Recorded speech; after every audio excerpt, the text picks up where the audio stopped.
Welcome to this edition of Safety First. I'm your host, Tim Kelly. Today we're joined by Richard Stevens, who is the Deputy Emergency Management Coordinator for the City of Suffolk within the Suffolk Fire and Rescue Department. Here today to talk about hurricane season. It is that time of year again, and everything's just getting ready to get kicked off, and we're going to talk about preparations, kind of what we can maybe expect this season. But again, as always, watch those weather forecasts and be sure to monitor that to determine exactly what that impact is truly going to be. So Richard, again, thank you for your time today. Sure.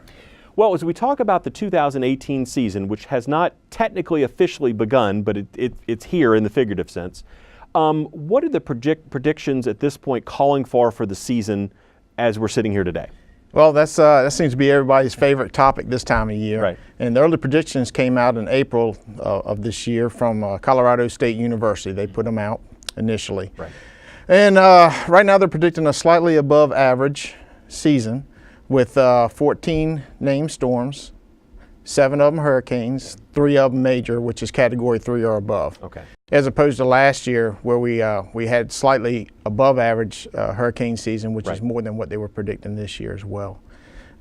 So with that said, the early predictions are 14 named storms, yes, 7 hurricanes, 3 of which are major. Now a new prediction comes out the 31st of this month, where they recalculate things, the warm weather in the Atlantic, and whether it's El Nino or La Nino, and things of that nature.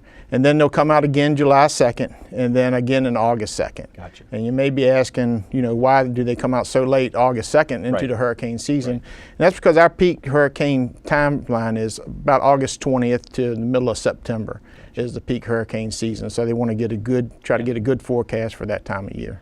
Now, when we talk about the numbers of hurricanes that you're talking about that the center has predicted, we're talking about the Atlantic and region. We're not talking, because I know sometimes you hear about them on the West Coast, but we're talking Atlantic region when you're talking about these numbers. Is that correct? Right, the Atlantic basin. But and it's important too not to get wrapped up in the predictions, because as we talked before, it only takes one. And a good example of that is 2010. We almost ran out of letters in the alphabet for storms. We went all the way through T, but we didn't have a single hurricane make landfall on the continental U.S. So it's really hard to go by predictions. It only takes one, and we encourage everybody to be prepared. And I remember, I think it was last year, if I recall, it would seem like there was this, it's almost like a driveway. Everything was kind of coming, and you'd worry was it going to turn left, turn right, go up, go down. And I know we kind of get a little anxious once you have one that comes close or does have some sort of an impact, then everybody's attention's there. But really, there's never a bad time to be attentive in the sense of knowing, like you talked about, the predictions. And really, we're going to get into this in just a little bit, the preparations for hurricane season, which really people should be doing regardless of whether they say you're not going to have any or they say you're going to have over an abundance, as the case would be. Right. But when we talk about, well, certainly this part of the state, evacuation routes are one thing that's really critical. I know last year, I believe it was the Virginia Department of Emergency Management, the state rolled out the Know Your Zone program, or the website. They have a very nice website there. And it centers on the evacuation routes for really this part of the state. I mean, the western and the central part really probably not as affected by these storms, but then again, you never know depending on where the rain goes. Right. But when we talk about that, what should people be looking for when they come to that, and explain how the program's set up? Because it's Know Your Zone, and that's really the zonal evacuations that we're talking about when we refer to this new program, right? Right. And the key is to know what zone you're in. The zones are A, B, C, and D as they're set up.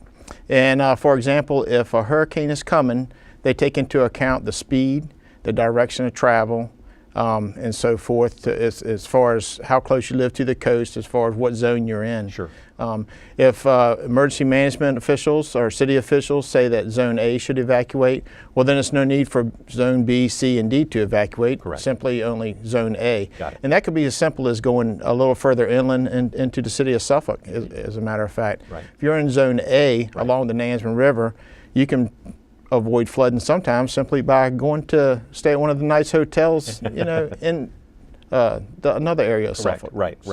And all of Suffolk is not really in a zone, correct? That is correct. The Know Your Zone campaign is based on tidal flooding. Right. It's not based on inland flooding. Got it. And it's based on that simply because 50% of all fatalities during storms come from storm surge and tidal flooding, where 25% comes from inland flooding. So that's still a good amount. Sure. So the key is to know if you're in a flood area, right, and what to do if that is the case.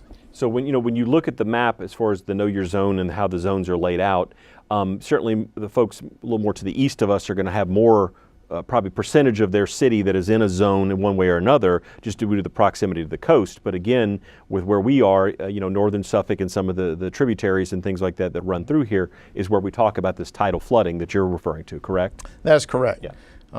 It's based on whether a storm comes during high tide, with the moon cycle that's in, the direction of the storm, the speed of the storm, the category of the storm, so forth, and all that's taken into an account. Got it. And again, we'll put that website address up on the screen that people can go to kind of look up their address. Correct. It's knowyourzoneva.org, or you can find a link on the city's website. Gotcha. Under emergency management. Very good. Again, a good place to know that zone ahead of time, so that way you're prepared in the case we get to that situation. You hear that zone called or the information gets out there, then you're not having to scramble to determine where am I. And again, it's very situational, which I think is really the key for everything we're talking about here. So we talked about the predictions. We talked about evacuation routes as per the Know Your Zone setup. But one of the things we haven't addressed yet is preparations for the individuals, whether you or your family or whatever. At this point, because we're just on the cusp of the season, and again, a storm can come really anytime, and I know there's some talk about some activity, shall we say, much south of where we are right now. Right. But what should people be doing right now to prepare, and what are some of the basic things they need to consider when coming up with a preparation plan and evacuation plan for themselves as an individual? Well, since we just talked about flooding, tidal flooding and inland flooding, yes. Now's a good time to look at your insurance policies. Mm-hmm. If you don't have flood insurance, it's a good time to get it, because you have to purchase flood insurance 30 days before it actually goes into effect. Right. So if you bought flood insurance now, it would be 30 days before it would actually go into effect. So you want to have that well in place before the storm comes. Gotcha. You want to take a survey of what you have in your home. Mm-hmm. You can document it, taking pictures on your cell phone or whatever to help with insurance claims. Sure. But also you want to make sure your family's prepared. Mm-hmm. You want to make sure you have an emergency evacuation kit, mm-hmm. and you want to make sure that you have an escape plan. Right. Those are two key components. Now with your escape plan, it can have several different components on it, and you can also find all this information on the Virginia Department of Emergency Management website or the city's website under emergency management. Right.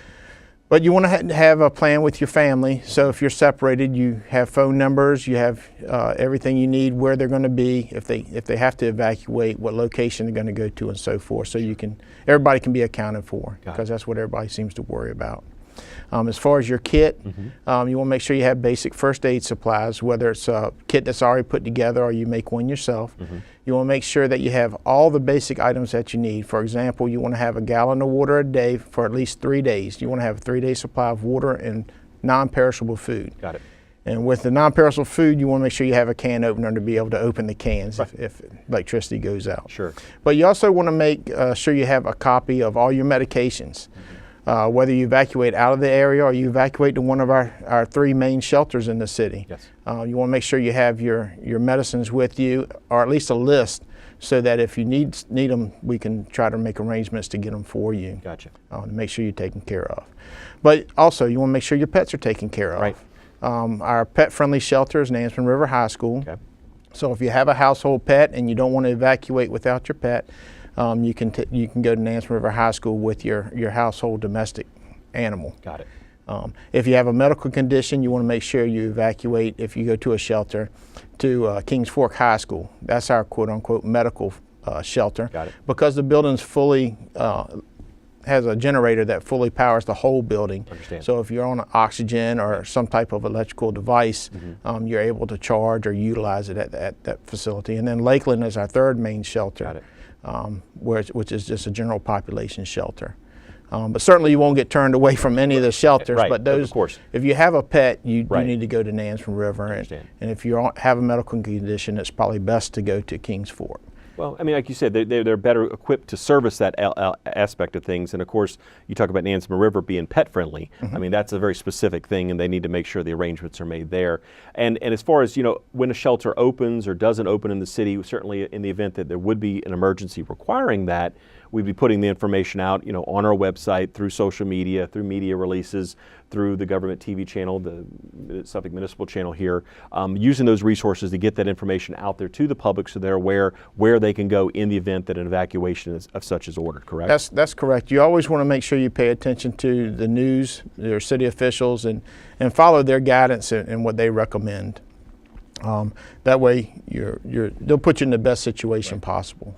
Now, you talked about the kit. I just want to go back to that for a second. Maybe last year, say you put a kit together. Great.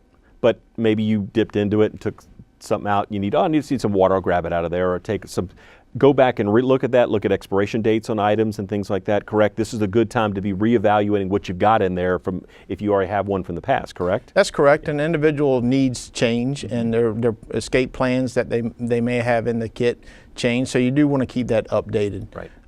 At least annually, and we recommend before hurricane season starts on June 1st. Right. Make sure that any perishable items that you did have in there are rotated out, and so forth. And kits can be personalized too. You want to have the basics. You want to have the food, flashlights, battery generated radio or hand crank radio to get that information.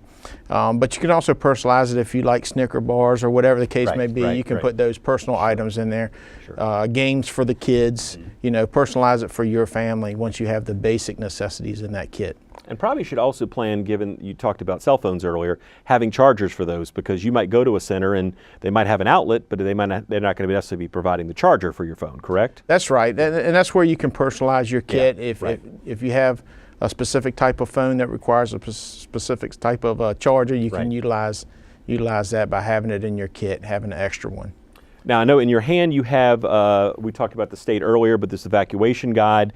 Talk about some of the bits and pieces that are inside of this guide, which is a very handy thing to have given this time of year. Yeah, this guide is a little more comprehensive as far as the topics that it talks about. It talks about how different types of hurricanes, warnings and watches, the difference between the two, emergency supplies, your flood insurance, plan for your pets, basically everything we've just talked about, but in a little more detail. And you can pick these up at our fire admin office at 300 Kings Fork Road, or here at City Hall. You have a display here where we have some on as well. And I'm sure VDM probably has a link to that on their website if you want to look at it in digital form. That's true. Print yes. your own if you wanted to, or just pick up the handy, because it's a pretty small booklet. You could keep it with you and kind of use it to prepare, and then if you need to take it with you or do anything, you could do that as well. Yeah, that's correct. You can go on the Virginia Department of Emergency Management website and under hurricanes, and you'll see the evacuation guide, the new one on there as well. And it can be downloaded, or you can simply have it on your phone if you'd like. Simple. And it covers the basics from A to Z. Like I said, from your kit to your pets to your evacuation routes, the whole 9 yards. Very good. And certainly if they have any questions, they can call our emergency management office. And what's that number? The number is 757 Yes, sir. 514-4536. Perfect. Good deal. And if the phone's not answered, if I'm out of the office, I'll promise I'll return the call. Perfect. This is the face behind the phone, so to speak, in that respect. And Richard, we appreciate you and everybody being there for us. Certainly, as we said, it can only take one storm, and then that season has become one of record. We always hope to get through it unscathed and with as minimal damage and interruption or anything that we have. But it's always good to be prepared, and I think that's the big message you certainly bring with yourself today. That's right. Emergencies start off at its lowest level, and that would be our citizens. We want to make sure our citizens are as prepared as possible, and then the local government would step in once their assets are needed, and then we would reach out to the state once FEMA and so forth. But we want to make sure if the more the citizens are prepared, the better the outcome, the recovery effort is going to be in the long run. Got it. So. Now, as far as with your home itself, again, at this time of year, should you be taking, we talked about the kits and some preparation things, but securing it and preparing it and evaluating your home for a possible hurricane or implication, any basic things you can say that people need to kind of, do a walk around, look for this, look for that type thing? Would you recommend? Before the storm, you can thin trees out so that they're not as bushy, right? So that they don't catch the wind as bad. But certainly if a storm's coming, you want to make sure that if you have any loose items, you take them inside. Things you can't take inside, such as maybe a grill, you want to make sure they're secured down the best as possible. lawn furniture, hanging plants, things of that nature. Anything that can become an object in the wind, you want to make sure is out of the area or secured down. Correct. And the last thing you want to do when the thing starts blowing and going is be out there trying to then corral that stuff. Get it done early, get yourself secure, and then that's probably the best plan of action, right? That's correct. And like I said, the best thing to do is pay attention to the news, pay attention to your local officials, and follow their guidance. Very good. Well, Richard, I appreciate your time today to share some very valuable information. We sort of, I hate to say it this way, but we hope we don't have to use it because it means that the season kind of was a quiet one, but again, it only takes one storm. It only takes one storm, and it doesn't have to be a hurricane to affect a family. Yes. So as long as you have that emergency supplied kit, you can utilize that for any type of emergency that you may be facing, not just a hurricane. Very true. Good advice. Well, Richard, again, thanks for your time today. Yes, sir. Appreciate that. That will do it for this edition of Safety First. I'm your host, Tim Kelly. We'll see you next time.